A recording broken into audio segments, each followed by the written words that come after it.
Dream date explained. Hello everyone. Today, we're diving into a fun English phrase that you might have heard or read somewhere. Dream date. By the end of this video, you'll not only understand what it means but also how and when to use it. Let's get started. Dream date consists of two words, dream and date. 1. Dream. In this context, it doesn't refer to the visions we have when we sleep. Instead, it signifies something that is ideal or perfect. 2. Date. Refers to a social or romantic appointment or engagement. Put them together, and the phrase, dream date, refers to an ideal or perfect date.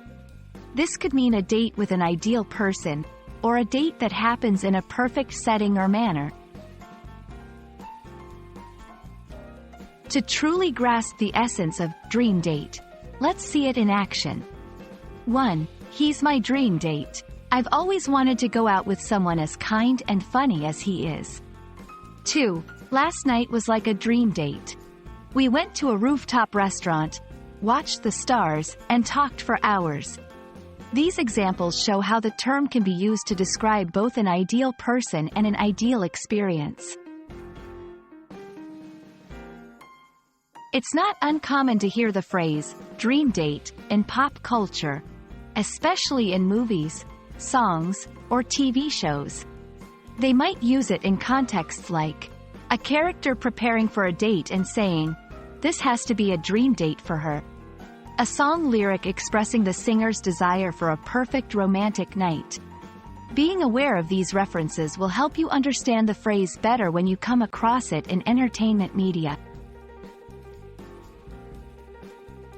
And there you have it. Now you understand what a dream date means in English. Whether you're describing a perfect romantic evening or the ideal person you'd love to spend time with, this phrase is your go-to. We hope this explanation has been helpful.